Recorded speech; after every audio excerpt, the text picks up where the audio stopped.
Welcome to The Explainer. Today, we are going on a serious level-up journey.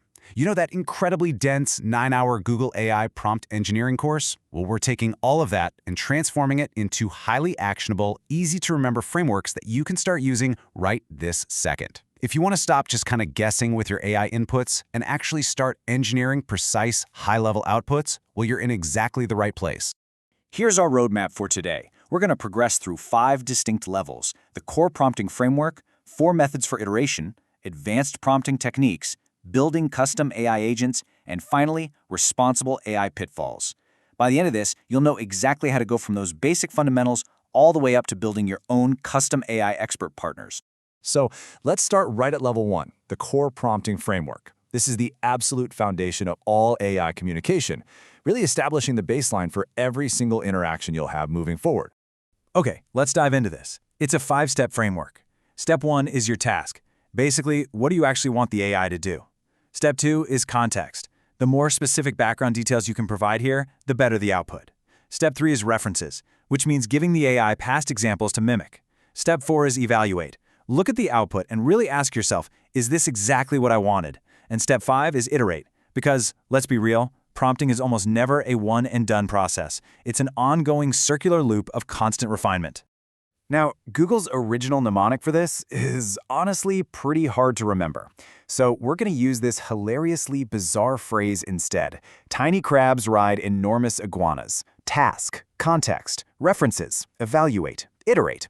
I know it sounds totally ridiculous, right? But that's exactly why it works. It perfectly contrasts with all these dense engineering concepts and makes that 5-step baseline framework completely unforgettable. Just lock that weird little phrase in your mind. Let's look at this framework in action. Say you just type in a basic task, like, suggests an anime gift for my friend. It's okay, but the output is going to be super generic. But watch what happens when we level it up. By ejecting a persona, telling it to act as an anime expert, and adding really specific context, like a 29-year-old friend who loves solo leveling, plus a format constraint to organize as a table, you completely transform a bland, generic output into a highly targeted, structured recommendation. That is the true power of the framework. All right, moving right along to level 2, 4 methods for iteration, or as we call it, bridging the 20% gap. Because here's the reality. That core tiny crabs framework, it's going to get you about 80% of the way to a perfect result. To bridge that final gap, you need specific methods to iterate. There are 4 proven tactics you can use when your result just isn't quite there yet. You can revisit the framework by adding more context or references. You can use short sentences. You can switch to analogous tasks, or you can introduce constraints. And yes, there is another incredibly memorable mnemonic for this one too. Ramen saves tragic idiots. Revisit, short sentences, analogous tasks, introduce constraints. That second iteration method, using short sentences, is absolutely crucial. As humans, we often just word vomit a massive, rambling paragraph of ideas straight into an AI chat box. But just like a normal person, an AI system actually gets pretty overwhelmed by unstructured brain dumps. By simply taking those exact same instructions and breaking them down into short, simple sentences, you're feeding the information so much more cleanly. And as a result, you get a vastly more organized output. Now, what if your output is just too bland? Try the third iteration method, analogous tasks. If you just ask an AI to write a marketing plan, you're probably going to get a super dry, boring corporate document. But think about it. What is marketing, really? It's telling a compelling story.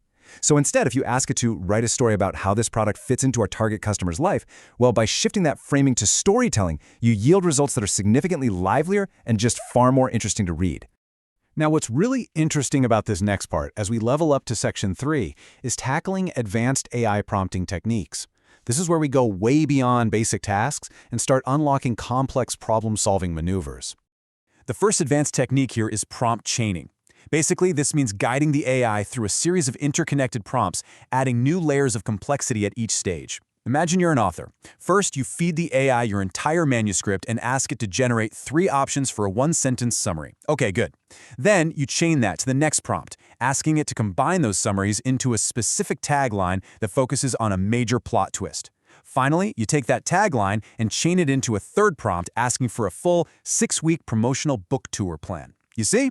You're building the final result piece by piece. The next technique is chain of thought prompting. And look, despite the fancy-sounding name, it's actually really simple. You are just asking the AI to explain its reasoning as a step-by-step process. Think of it exactly like a math teacher asking a student to show their work so you can see where they went wrong. By simply tagging on the phrase, "explain your thought process" to the end of your prompt, you get to see exactly how the AI reached its conclusion. This makes it incredibly easy to spot where its logic might have jumped the tracks. And this brilliantly illustrates our next concept, tree of thought prompting. This is really for those abstract or highly complex problems because it allows you to explore multiple reasoning paths or branches simultaneously. Imagine prompting the AI to act as 3 different expert designers who are pitching competing ideas for an art supply image. You force these virtual experts to share their step-by-step thinking with the group, and if one realizes their design path is flawed, they actually eliminate their own idea. It literally allows you to generate and evaluate wildly different options all at the exact same time. Which brings us to level 4, building custom AI agents. This is where you truly unlock the power of these tools by creating your very own expert partners. The course covers 2 main types: Agent Sim, which is used for conducting roleplay or simulated interviews, and Agent X, which acts kind of like a personalized consultant, giving you expert feedback on a highly specific topic. To build any custom agent, you need to follow an exact 5-part checklist. 1. Assign a clear persona. For example, you are the VP of advertising at a world-famous sports car company. 2. Provide the context. I am pitching a new campaign to attract younger buyers. 3. Dictate the interactions. Critique my answers and ask follow-up questions. 4. Establish a stop phrase to end the simulation. And finally, number 5, mandate feedback. Give me a summary highlighting ways I can improve my pitch. Now, I really want to emphasize step 4 here, the stop phrase. Because when you're role-playing with an AI agent, it will literally just keep asking you questions forever unless you explicitly tell it how to stop. The source material uses a remarkably quirky example for this. Jazz hands. You literally tell the AI, continue to role-play until I reply with jazz hands, and then provide me with key takeaways. It's just a fantastic, distinct way to pause the simulation and seamlessly transition right into receiving your expert feedback. All right, we've made it to our final level, Section 5, Responsible AI Pitfalls. As we get into these more advanced use cases, it's absolutely critical to impartially outline the realities of working with these tools. We have to navigate multimodality safely, and we have to be hyper-aware of inherent system flaws. First up, we need to recognize that AI isn't just text anymore, right? It's multimodal. But the really great news here is that our core Tiny Crabs framework still perfectly applies to everything. You can input a photo of some new nail art to generate a fun social media post. You can input an audio track of music to inspire the atmosphere of a short story. You can even input a massive grocery store sales spreadsheet to identify daily customer trends. Just remember the massive rule of caution here. Never input sensitive company data or violate privacy policies when you're using these public models. But even if your data is perfectly safe, you must remain incredibly vigilant about errors. Consider this pretty famous hallucination example. If you ask some language models how many R's are in the word strawberry, they will confidently respond 2.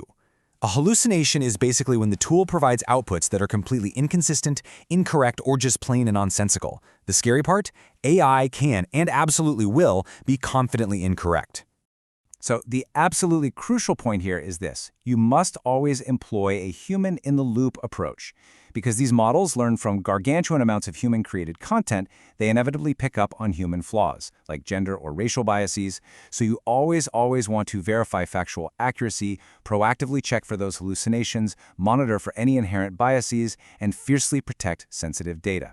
Ultimately, the user, meaning you, are entirely responsible for ensuring the AI's output is safe and accurate. Wow. Okay. We've covered the foundational core framework, the methods to iterate, advanced chaining techniques, custom agents, and the vital importance of human oversight.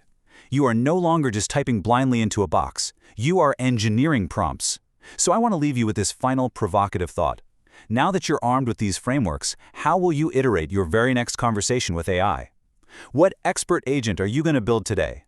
Thank you so much for joining this explainer, and I highly encourage you to go out there and start experimenting right now.